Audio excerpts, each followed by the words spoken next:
नमस्कार साथियों, गौरव ज्ञान धारा में आप सभी का स्वागत है। आज के इस लक्ष्य विधि बैच की ये 37वीं क्लास है और इसके अंदर अपन पढ़ने जा रहे हैं राजस्थान नहीं, भारत की जलवायु और मानसून तंत्र। अब जलवायु और मानसून तंत्र के अंदर ये ध्यान रखना है कि जो शब्दावली है, जो पारिभाषिक शब्दावली है, वो ऐसी कैसे रहती है। जैसे जलवायु किसे कह दिया, मौसम किसे कह दिया, आर्द्रता किसे कह दिया, तापमान किसे कह दिया। और ये मैंने आप लोगों को राजस्थान जीके में बहुत बार सॉरी बहुत बार पढ़ाया है।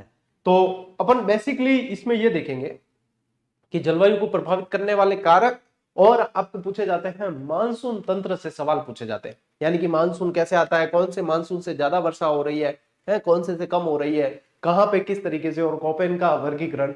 ये मुख्य तौर पे जलवायु के अंदर पढ़ना है। ज्यादा जलवायु में भारत के जलवायु के अंदर ज्यादा कुछ डिटेल ऐसी स्पेशली कि आपको बहुत ज्यादा डीप में पूछा नहीं जाता। जहां से पूछा जाता है वो अपन बहुत अच्छी तरीके से पढ़ लेते हैं। ठीक है टाब्रो, देखिए शुरू करते हैं। देखो सब पहले ध्यान रखो कि अपने राजस्थान में अपन पढ़ते थे कि जो मानसून है, क्या ध्यान रखोगे कि मानसून जो राजस्थान के अंदर पढ़ते थे, इसमें क्या ध्यान रखना है अपने को कि भारत में अधिकांश जो मानसून वर्षा होती है, भारत में क्या ध्यान रखेंगे, भारत में जो वर्षा अधिकांश होती है वो क्या ध्यान रखना है, दक्षिण पश्चिम मानसून से होती है। किससे होती है? दक्षिण पश्चिमी मानसून से होती है। और ये दक्षिणी पश्चिमी मानसून जो है ये कहां से उठता है? ये हिंद महासागर से उठता है। कहां से? हिंद महासागर से उठता है। और हिंद महासागर से जब ये उठता है तो ये दो भागों में बढ़ जाता है। एक तो अरब सागर की शाखा, अरब सागर की शाखा, और एक बंगाल की खाड़ी की शाखा। एक क्या ध्यान रखेंगे? बंगाल की खाड़ी की शाखा। देखो टावरो, अपन राजस्थान में पड़ता नहीं कि अरब सागरीय मानसून है वो सीधा आता है और अरावली उसके समानांतर है, तो वो क्या कम वर्षा करके निकल जाता है, सीधा ही निकल जाता है। लेकिन भारत के संदर्भ में ऐसा नहीं है। भारत के संदर्भ में ज्यादा वर्षा यदि पूछेंगे तो अरब सागरीय मानसून ज्यादा वर्षा करता है। यहाँ पे ध्यान रखना, ये सर्वाधिक वर्षा यहीं से होती है। सर्वाधिक वर्षा राजस्थान की बात अलग है। सर्वाधिक वर्षा यानी 65% वर्षा इससे होती है। और फिर यहाँ पे होती है लगभग 35% वर्षा जो है वो इस मानसून से होती है, बंगाल की खाड़ी की शाखा। लेकिन यहाँ ध्यान रखना, ये दक्षिण पश्चिमी मानसून है, ये मेन मानसून है। 90% वर्षा तो होती है इससे। और फिर अपने आता है कौन सा? उत्तरी पूर्वी मानसून। और कौन सा आता है? उत्तरी पूर्वी मानसून आता है। ये देखो, उत्तरी पूर्वी मानसून। उत्तरी पूर्वी यानी शीतकालीन भी कह सकते हो आप। ठीक है, ये शीतकालीन जो मानसून है ये लगभग 10% वर्षा करता है। और उत्तरी पूर्वी मानसून से सबसे ज्यादा वर्षा जो होती है वो कोरोमंडल तट पे होती है। कौन से तट पे होती है? कोरोमंडल तट पे होती है। और ये अरब सागरीय मानसून जो सबसे ज्यादा वर्षा करता है वो मालाबार तट पे करता है। कहां पे? मालाबार तट जो केरल के अंदर है। कहां है? केरल के अंदर मालाबार तट है, उस पे इससे सर्वाधिक वर्षा होती है। और ये जो है ना मालाबार तट तो ध्यान रखना दक्षिणी पश्चिमी मानसून का है ही। और उत्तरी पूर्वी मानसून में सबसे ज्यादा वर्षा जो होती है वो कहां होती है? कोरोमंडल तट पे होती है। कोरोमंडल तट पर होती है। अब देखो जो चीजें, और ये है, ये तो अपन जैसे मानसून अभी और व्यवस्थित तरीके से पढ़ेंगे, मैं मैप से बताऊंगा, ये तो बेसिक चीजें बता रहा हूं। लेकिन जलवायु के अंदर आप लोगों को क्या ध्यान रखना है, जैसे ये जो जलवायु है, जल और वायु अलग अलग शब्द लिख दिया नहीं तो अपार देखियो कि कभी भी है ना कि कोई देशावर गयो है, मारवाड़ हूं, मेवाड़ हूं या राजस्थान हूं, कोई भी बाहर गयो देशावर यानी कमाने जावे, तो बेटा हूं पाछो आ जावे 10-15 दिन में, महीने में। तो घराला पूछे या कोई आड़े पाड़ेला पूछे कि क्या हुआ, पाछो क्या आयो, तो क्या हवा पानी सूट नहीं करिया। हवा पानी सूट नहीं करिया मतलब जल और वायु, हवा वायु जल पानी, हवा पानी सूट नहीं करिया तो बच आएगा। तो भाई बात अटे है, ध्यान रखियो, जलवायु उसी को कहा जाता है, यानी वहां की मौसम की प्रकृति कैसी है। अच्छा, मौसम जो है ना वो अचानक बदल जाता है। अभी आज सुबह मान लो बारिश हो गई और शाम को धूप निकली है, तो ये अचानक पलट जाता है। हवाओं का अचानक पलटना जो है वही मौसम कहलाता है। मौसम शब्द से उत्पत्ति हुई है, अरबी नाविकों ने ये सारे शब्द दिए हैं। ठीक है। और जलवायु क्या होती है? किसी क्षेत्र की कम से भी कम 20 से 30 वर्ष की सम्मिलित अवस्था होती है, वहां की वो जलवायु कहलाती है। ये चीजें मैंने बेसिक आप लोगों को करवाए हुए हैं। अब बढ़ते हैं अपन नोट्स मेकिंग पैटर्न पे बहुत अच्छी तरीके से। तो जलवायु के अंदर क्या ध्यान रखोगे आप? जलवायु के अंदर क्या ध्यान रखना है कि देखो जलवायु में ध्यान रखना कि किसी क्षेत्र की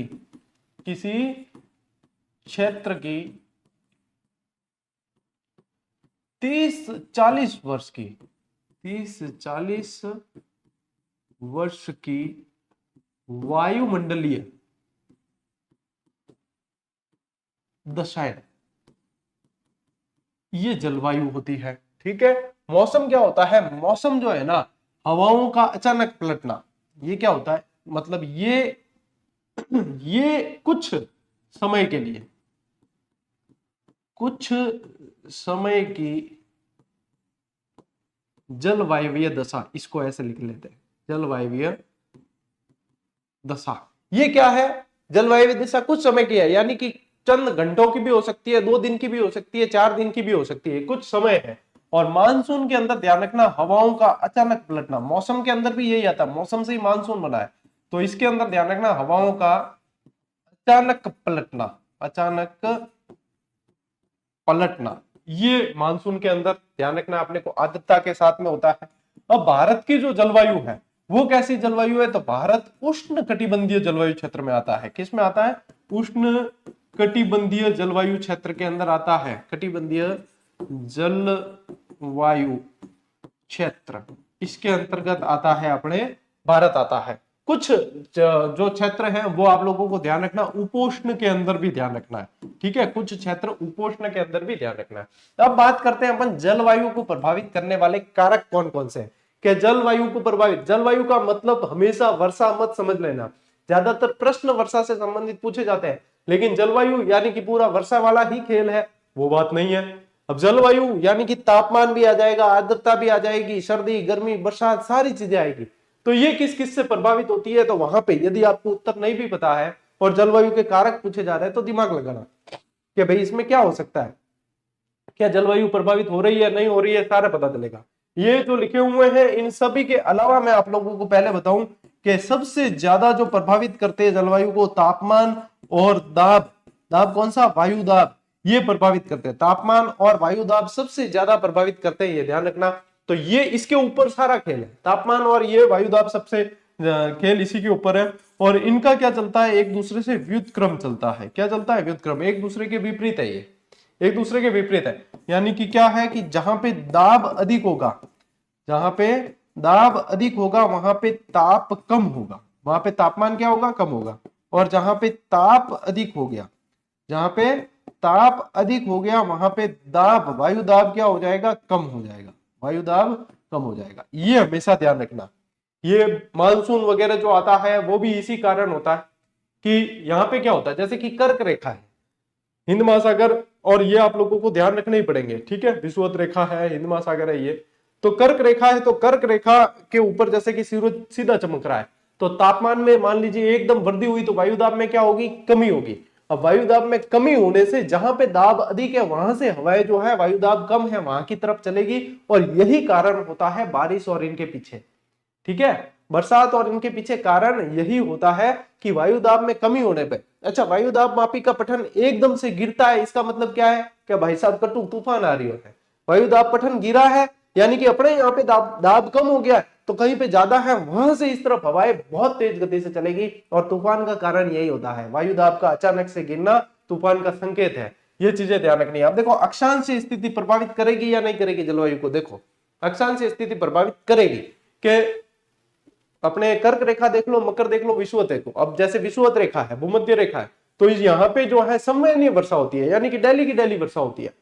और अपने जैसे उष्ण कटिबंधीय क्षेत्र के अंदर रहते हैं तो यहाँ पे सारी ऋतुएं देखने को मिलती है, सर्दी गर्मी बरसात सब देखने को मिलती है। ये किस कारण? और ध्रुवों पे जाएंगे तो वहां पे जो है शीत ऋतु 6 महीने दिन 6 महीने रात अपन देखते हैं, तो वो किस कारण है? ये अक्षांश स्थिति के कारण ही ये चीजें देखने को मिलती है। तो ये प्रभावित करता है। हिमालय पर्वत प्रभावित करता है। हिमालय पर्वत देखो यहाँ पे ज्यादातर बर्फ जमी रहती है, तो तापमान प्रभावित होता है ना। यहाँ पे जब गर्मी पड़ने लगती है तो ग्लेशियर पिघलते हैं, तो फिर वो नदियों में कन्वर्ट होते हैं, तो ये भी प्रभावित होते हैं जलवायु के अंदर, ये भी प्रभावित है। और मान लीजिए कि बहुत ठंडी जो है साइबेरिया वगैरह क्षेत्र से ठंडी एकदम हवाएं आती है, उनको हिमालय रोक लेता है, तो भारत को जमने से बचाया हुआ है। तो ये भी आप लोगों को पता है कि हिमालय पर्वत है। अब जल थल का जो वितरण है वो भी प्रभावित करेगा। जल थल का वितरण भी ताप और दाब और ये सारे इससे काम करते हैं। कि जल का और स्थल का वितरण है, ये भी प्रभावित करता है। समुद्र तट से दूरी प्रभावित करती है। समुद्र तट के जितने पास हम देखेंगे तो वहां पे आर्द्र जलवायु पाई जाती है, क्योंकि समुद्र के आसपास देखना लोग परेशान रहते हैं, उमस ह्यूमिडिटी बहुत ज्यादा होती है, तो ये सारी चीजें प्रभावित करती है। समुद्र तल से ऊंचाई प्रभावित करती है कि ऊंचाई पे जाने में तापमान में गिरावट देखने को मिलती है, इसीलिए हिल स्टेशन ज्यादातर ठंडे होते हैं, है ना। उच्चावच के आधार पे जैसे कि पर्वत, पठार, नदियां, मैदान, इन सब की जलवायु अलग अलग होती है, तो उच्चावच भी प्रभावित करते हैं। चक्रवात प्रभावित करते हैं, अल नीनो का प्रभाव देखने को मिलता है और जेट स्ट्रीम का प्रभाव देखने को मिलता है। जेट स्ट्रीम यानी कि क्षोभ मंडल के अंदर तेज चलने वाली हवाएं होती है, वो जेट स्ट्रीम का प्रभाव भी देखने को पड़ता है यहाँ पे। तो ये आप लोगों को एग्जाम में सीधे पूछते हैं कि इनमें से कौन से कारक प्रभावित कर रहे हैं या कौन से नहीं। हाँ, आरएस मेंस यदि आप देने जाते हैं तो फिर इसकी डिटेल भी आप लोगों को लिखनी होती है, लेकिन अपन अभी तैयारी किसकी कर रहे हैं, सेकंड ग्रेड में टावरों तो ही पूछ ही था ना। ठीक है, हर तक बात समझ में आ गई क्या? ले स्क्रीनशॉट।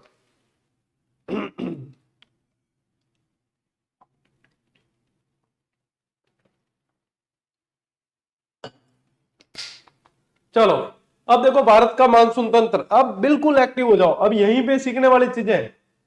ठीक है, थोड़ा सा मेरे को बोलने में आप अनकंफर्टेबल पाओगे, क्योंकि यहाँ है ना ये जो टांकियां पड़ती है ना, मुंह के छाले वो हो रखे हैं।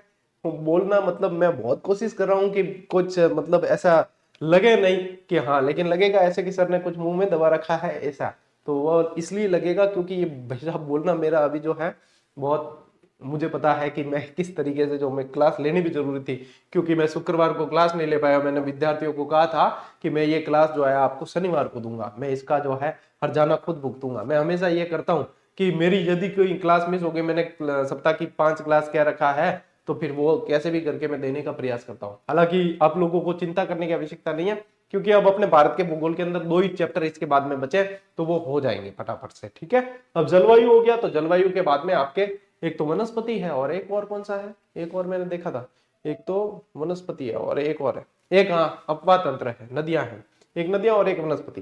तो मैंने जो लक्ष्य भेदी बैच में आप लोगों को वादा किया था वो यही था, मैंने कहा था पॉलिटी मैं नहीं पढ़ाऊंगा और इकोनॉमिक्स नहीं पढ़ाऊंगा, ये दोनों मेरे कमजोर हैं, ये दोनों मेरे मजबूत होते तो पढ़ा दूंगा। हाँ, लेकिन मैंने पुस्तक के अंदर आप लोगों को दिए हैं, क्योंकि उसमें बेहतरीन काम किया है, उसमें हमारे सह लेखक वगैरह उनको बहुत अच्छा नॉलेज होता है, तो उन्होंने उसमें बहुत अच्छी मेहनत की, तो वो वहां से दिया है। सवाल तो बाहर नहीं जाएंगे, थोड़ा सा आपको अपने लेवल पे भी पढ़ना पड़ेगा।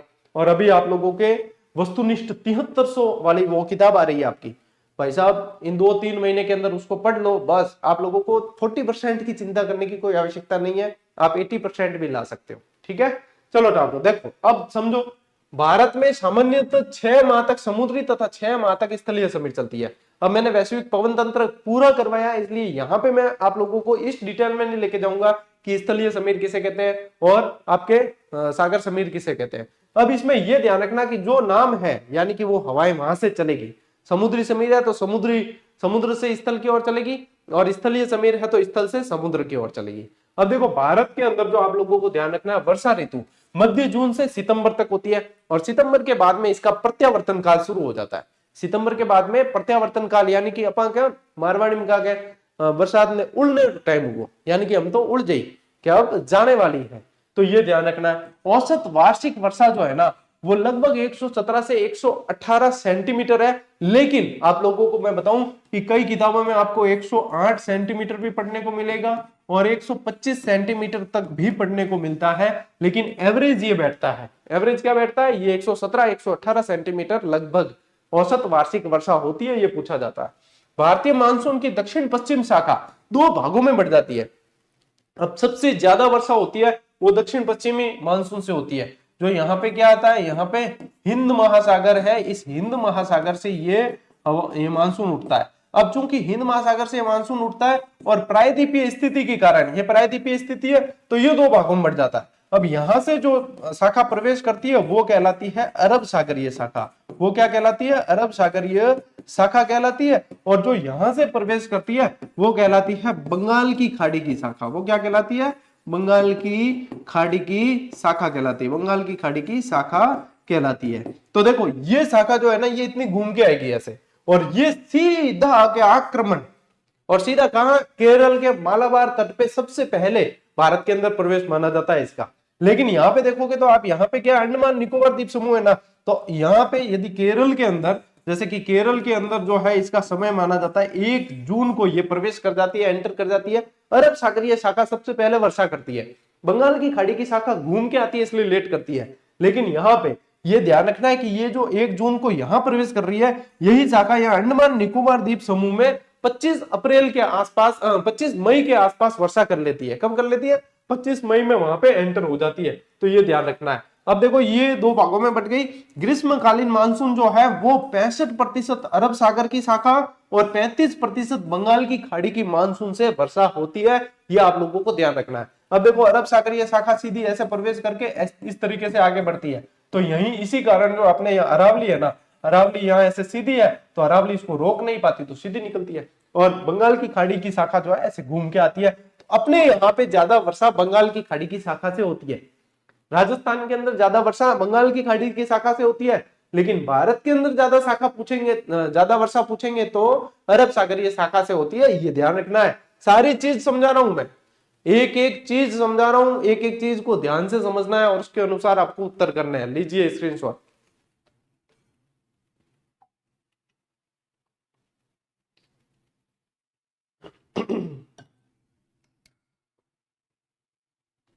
चलो भाई, अब देखो वर्षा का वितरण। भारत की कुल वर्षा का 74% हो जाता है ग्रीष्म काल में और 13% होता है शीतकाल के अंदर। कितना? 74% ग्रीष्म काल में और 13% शीतकाल में। इसके अलावा फिर मानसून पूर्व की वर्षा हो जाती है। शेष जो है मानसून पूर्व वर्षा के रूप में होता है, जिसे कहा जाता है दोगड़ा। मानसून पूर्व वर्षा को क्या कहते हैं? दोगड़ा कहते हैं। जून से सितंबर तक भारत की 80% वर्षा हो जाती है। जून से लगा के सितंबर तक देखोगे तो लगभग 80% वर्षा हो जाती है। मानसून पूर्व की भी आ गई उसके अंदर, और आपके क्योंकि अपने मध्य जून से आता है मानसून, तो अब मध्य जून से पहले कोई हो रहा है तो वो मानसून पूर्व की वर्षा हो गई। कुल मिला के 80% वर्षा हो जाती है जून से सितंबर के दौरान। और ध्यान रखना कि भारत में वर्षा की सर्वाधिक परिवर्तनशीलता पश्चिमी राजस्थान, जम्मू कश्मीर, दक्कन के पठार में देखने को मिलती है। ठीक है, सबसे ज्यादा परिवर्तनशीलता। और यूं पूछेगा सब कम वर्षा कटे हुए, तो लेह लद्दाख वगैरह यहाँ पे सबसे कम वर्षा होती है।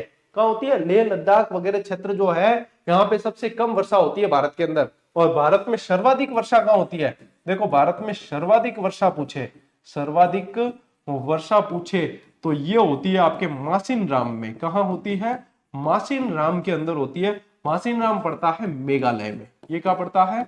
मेघालय में पड़ता है। यहाँ पे होती है 1175 सेंटीमीटर होती है। कितनी? 1175 सेंटीमीटर।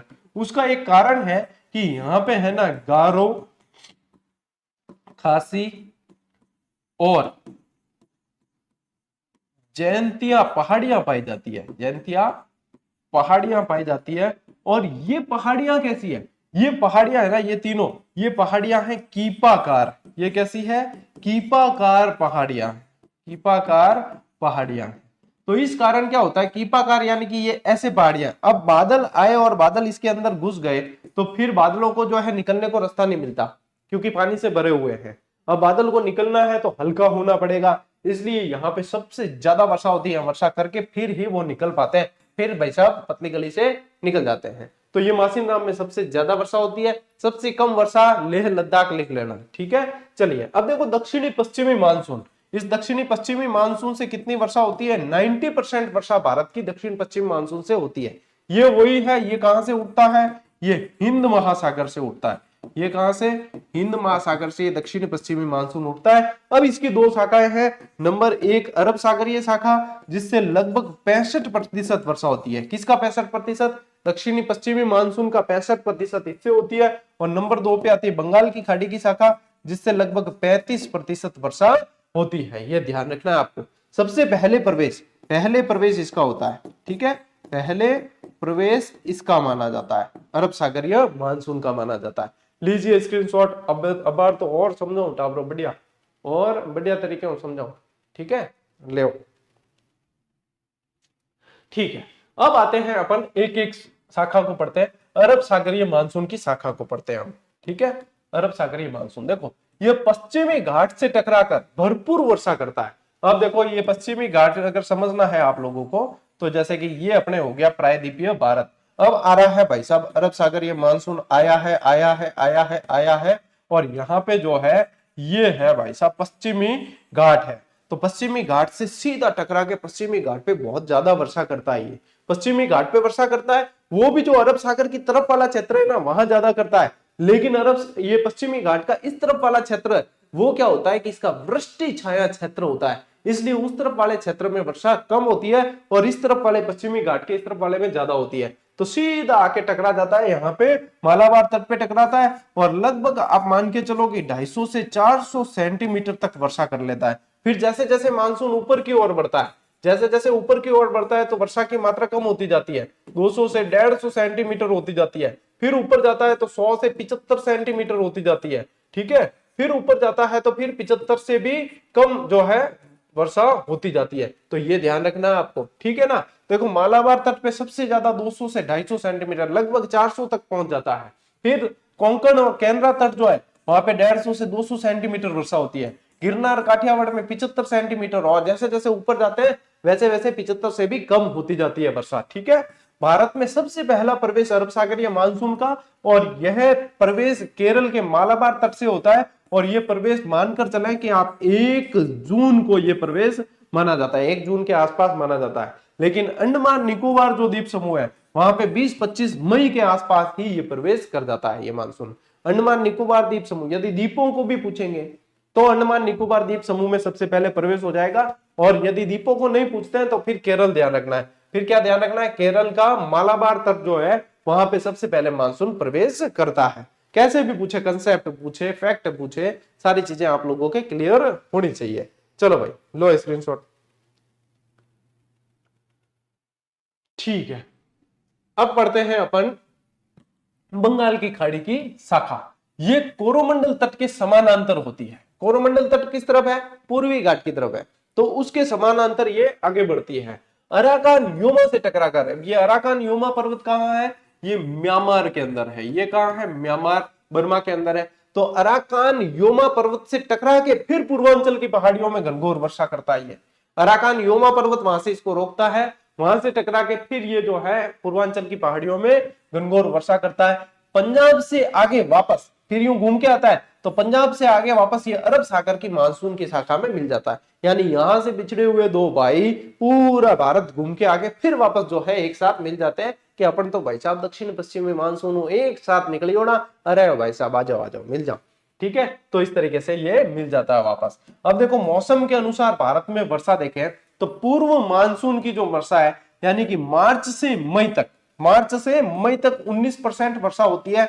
फिर दक्षिण पश्चिमी मानसून की जो वर्षा है, जो मुख्य वर्षा है वो 73.7% होती है। और फिर पर्वतीय मानसून यानी कि जाता हुआ मानसून अक्टूबर दिसंबर और शीतकाल के जो मानसून है जनवरी फरवरी वो मिलकर 8% के लगभग वर्षा करते हैं। कि मौसम के अनुसार पूछ ले तो सर्वाधिक अपने दक्षिण पश्चिमी है, ठीक है। ये भी दक्षिण पश्चिमी मानसून से होती है 19% जो बता रखी है यहाँ। फिर लास्ट में जो है 8-9% वो शीतकालीन मानसून और पर्वतीय मानसून से होती है। ले स्क्रीनशॉट, ठीक है। अब देखो भारत में औसत वार्षिक वर्षा के अनुसार क्षेत्रों को आप लोगों को अलग अलग ध्यान में रखने पड़ेंगे कि औसत वार्षिक वर्षा के अनुसार। तो सबसे पहले देखो 200 सेंटीमीटर से अधिक वार्षिक वर्षा वाले क्षेत्र जो अधिक वर्षा वाले कैटेगरी में आ जाते हैं उसमें कौन कौन है, तो उसमें पश्चिमी घाट है, कोंकण तट है, मालाबार तट है, पूर्वोत्तर भारत है। देखो एक तो हो गए पूरे के पूरे अपने कौन से, पूरे के पूरे पश्चिमी घाट वाले हैं और एक फिर आएगा पूर्वोत्तर भारत। पूर्वोत्तर भारत इसलिए क्योंकि बंगाल की खाड़ी वाली शाखा जो है अराकान योमा से टकरा के यहाँ पे वर्षा करती है। त्रिपुरा और मणिपुर को छोड़कर फिर अंडमान निकोबार द्वीप समूह यहाँ पे भी भाई साहब धाप की वर्षा होती है। दूसरे नंबर पे 100 से 200 सेंटीमीटर यानी ये सामान्य वर्षा वाला क्षेत्र है। 100 से 200 यानी सामान्य वर्षा वाला क्षेत्र है। इसमें देखो पश्चिमी घाट का पर्वतीय क्षेत्र आ गया, पूर्वी घाट आ गया, पश्चिमी बंगाल आ गया और तराई क्षेत्र में करायोड़ो था, ठीक है। बाबर, अंगर, खादर, तराई सारे ही करायोड़ा है। तो तराई क्षेत्र जो है उसमें उत्तरांचल, हिमाचल, उत्तर प्रदेश और बिहार, छत्तीसगढ़, पूर्वी एमपी, तमिलनाडु, तटीय तमिलनाडु आ गया, त्रिपुरा और मणिपुर ये इसमें आते हैं। अब कई होगा यहाँ पे आता है कि त्रिपुरा और मणिपुर यहाँ पे छोड़ के क्यों लिखा है, क्योंकि वो आ जाते हैं यहाँ 100 से 200 में, 100 से 200 में आते हैं, इसलिए ध्यान रखना है। फिर आपको ध्यान रखना 50 से 100 सेंटीमीटर वर्षा जो अल्प वर्षा वाला क्षेत्र है। क्या है, अल्प वर्षा, यहाँ पे कम होती है। तो इसमें देखो गुजरात आ गया, पश्चिमी एमपी आ गया, पूर्वी राजस्थान, अच्छा पूर्वी राजस्थान आप यूं देखा कि पूर्वी राजस्थान में भाई साहब घनी वर्षा है, दापर है, तो भी ये कम के अंदर आता है, तो भी ये कम के अंदर आता है, अल्प वर्षा वाले के अंदर। तेलंगाना आ गया, विदर्भ यानी कि महाराष्ट्र के अंदर विदर्भ वाला क्षेत्र, कर्नाटक, पंजाब, हरियाणा ये आ गए, और सिक्किम आ गया, जम्मू कश्मीर आ गया, और पश्चिमी उत्तर प्रदेश आएगा। फिर आता है अपने 50 सेंटीमीटर से कम यानी कि अत्यल्प बहुत कम वाला क्षेत्र, तो ये बहुत कम वाला क्षेत्र है, उसमें भाई साहब अपने राजस्थान अव्वल आएगा। जो अपन जहां रहते हैं पश्चिमी राजस्थान, तो थार मरुस्थल यानी पश्चिमी राजस्थान, कच्छ गुजरात वाला क्षेत्र, पश्चिमी घाट का वृष्टि छाया क्षेत्र, यानी कि ये पश्चिमी घाट है, मान लो अब ये अरब सागर की शाखा आ रही है, यहाँ टकराई, यहाँ वर्षा कर दी, अब ये यहां से निकलेगी तो वृष्टि छाया क्षेत्र बढ़ेगा, इस तरफ वर्षा कम होगी, इस तरफ वर्षा बहुत कम होती है, तो वो वृष्टि छाया क्षेत्र होता है। और लद्दाख मरुस्थल, लद्दाख मरुस्थल में भी बहुत कम वर्षा होती है, तो ये भी आप लोगों को ध्यान रखना है, ठीक है। चलो भाई स्क्रीनशॉट लो फटाफट।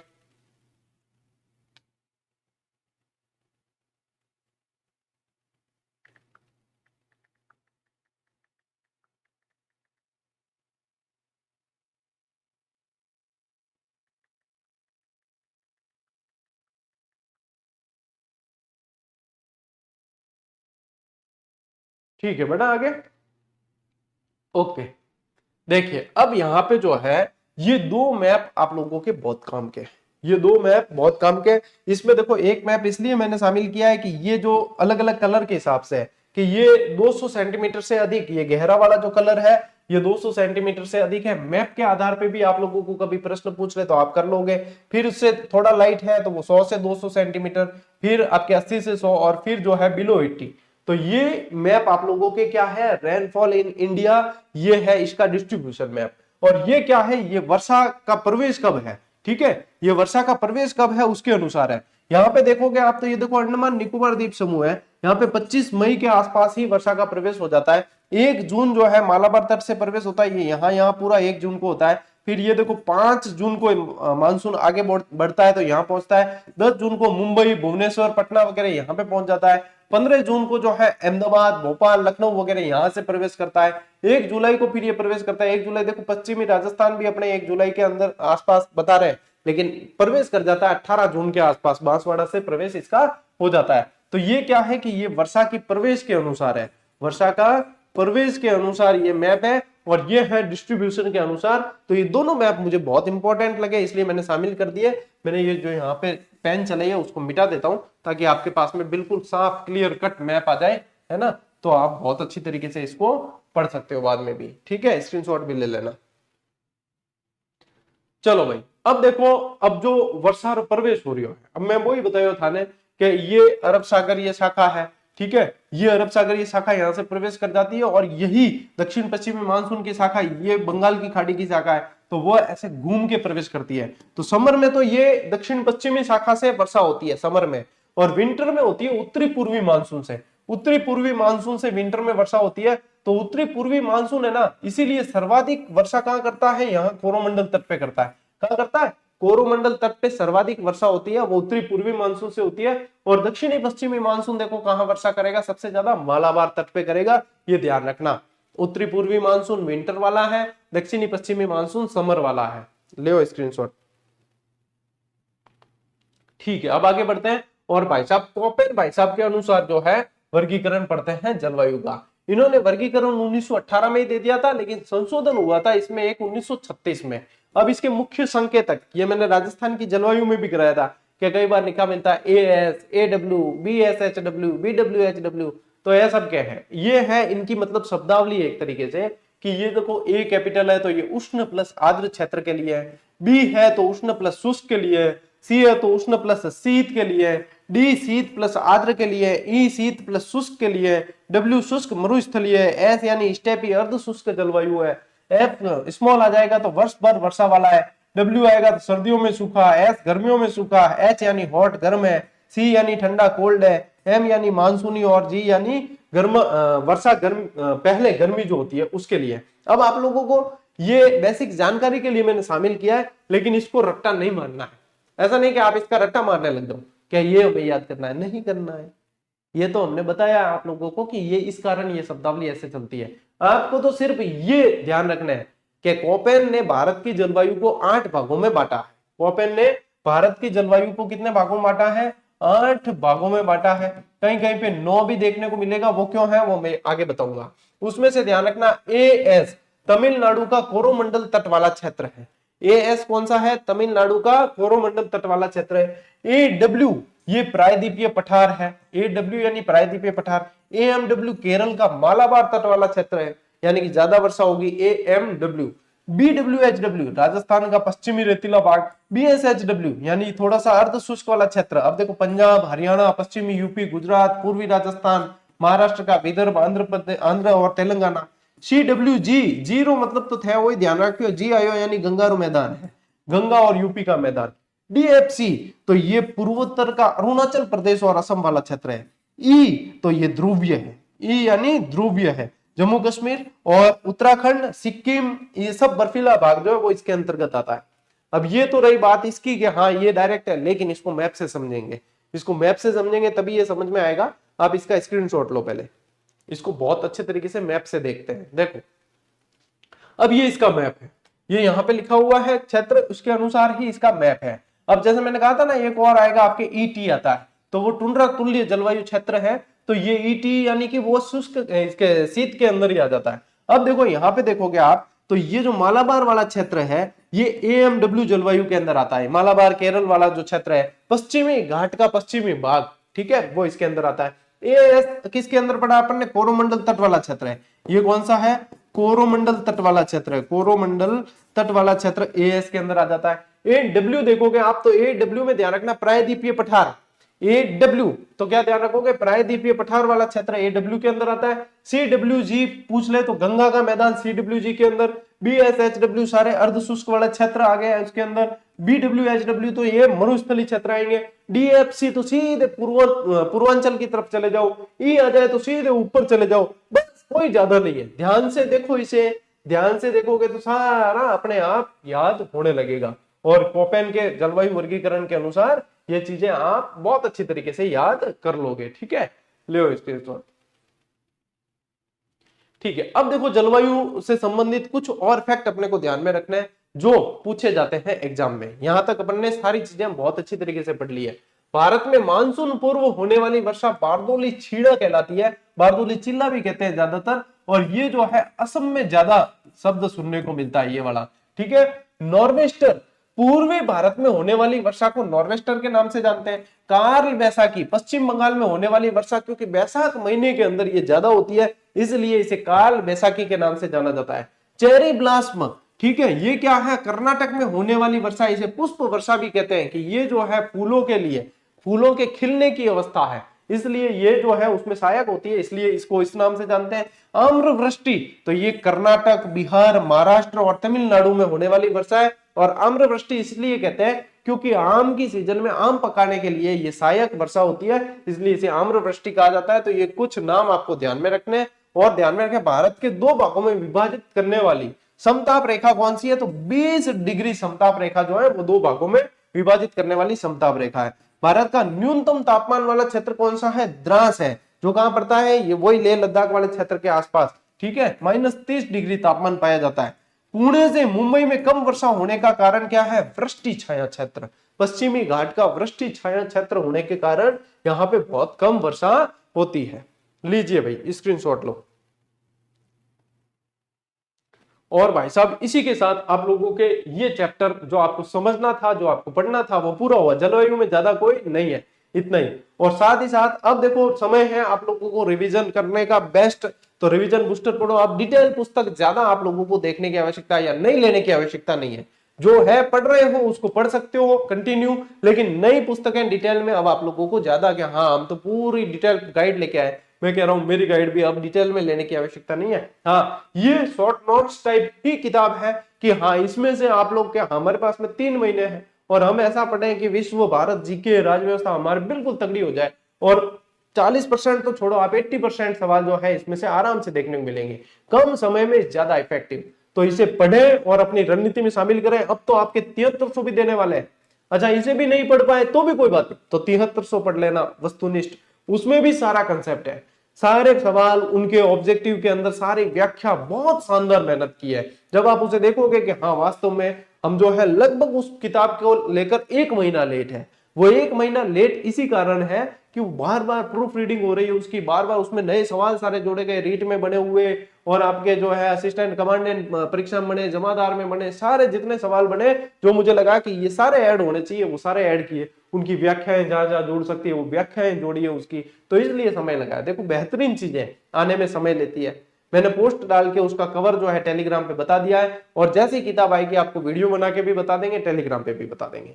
ठीक है, तो अपडेट आपको मिलती रहेगी, आप जुड़े रहें और पढ़ते रहें बढ़िया तरीके से। मैं साथ ही साथ आपके मेहनत कर रही हूं। अब 2 चैप्टर बचे हैं जो मैंने आपको बताए इस लक्ष्य भेदी बैच के, वो भी पढ़ा दूंगा, तो मेरा एक और किया हुआ वादा वो पूरा हो जाएगा। राजस्थान जीके मैंने 4 बार पढ़ा रखा है इसी चैनल पे, जिसको पढ़ना है वो अभी भी पढ़ सकता है। और आरबीएससी का बैच मैंने शुरू कर दिया है, तो राजस्थान जीके वहां से भी आप लोगों के रिवीजन हो जाएगा। वो जरूर देखना, आरबीएससी वाली जो दोपहर 12 बजे क्लास आ रही है ना, वो जरूर देखना। अभी तो शुक्र शनि रवि दे रहे हैं उस क्लास को, फिर बाद में जो है सोमवार से शुक्रवार चलाएंगे उसको। ठीक है, शनि रवि गैप रखेंगे, सोम से शुक्र चलाएंगे, लेकिन उन क्लासेस को जरूर देखना। आरबीएससी की किताबें यूं भी अब विलुप्त होती जा रही है, तो आपको देखने को मिलेगी नहीं, लेकिन उन किताबों से सवाल देखने को मिलेंगे। तो पढ़े कहां से गुरुजी? वही तो है, हम तो बे जिन पढ़े आरबीएससी किताबें नहीं बे भी पेटी में रखी कि कोई ले जा नहीं दे, कि मेरे पास बच्चोड़ी है मन पढ़नी पड़ी, कोई ले जा नहीं दे, पेटी में छुपा रहा के, वो तो खजानो है मानसिंह वालों। ठीक है, चलिए भैया आज की इस क्लास में इतना ही। अब मिलते हैं अपन अगली क्लास में, अगले सेशन में। तब तक के लिए राम राम, जय हिंद।